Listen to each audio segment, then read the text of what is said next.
A rainy, miserable night in Marlborough didn't stop the Shamrocks and Mustangs from taking the field over at Kelleher in the ECFL quarterfinals. And field conditions would play a factor on the Shamrocks' first drive. Heading off in to kick the field goal, but he loses his footing, keeping this one scoreless. Early on, the Shamrock D was flying around, and in particular, Justin Choice. Here he comes off the edge and takes down the quarterback for the sack. And later in the second, Choice sheds the block and drops the ball carrier behind the line. The Mustangs would be forced to punt.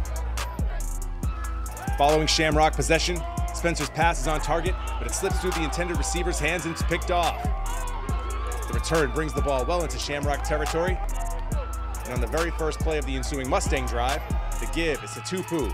He gets to the outside, and no one is going to catch him. Connecticut would miss the PAT, however, so the score was 6-0 at the break. The Shamrock faithful would see the Mustangs botch a snap on a punt attempt, so Marlborough had great starting field position late here in the third, and on the fourth play of the drive, Spencer keeps the play alive, dumps it off to Asum. Graham spins off one tackler, evades another, and takes it in for the touchdown.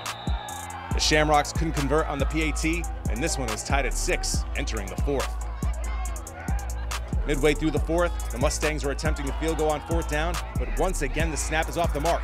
The holder does his best to try to pick up the first down. It's close, so they'll measure it. But they're just short of the line to gain, so the ball would be turned over on downs. And on the next play, the Shamrocks come up with one of the biggest plays of the night as they give it to Anctil.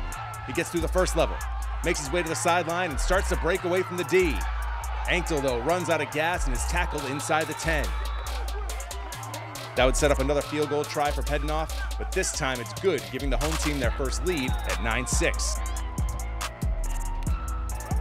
And after the Shamrocks force a Mustang punt, Marlborough draws the line off sides. Spencer puts it up for Heath, and he brings it in. Heath's all alone.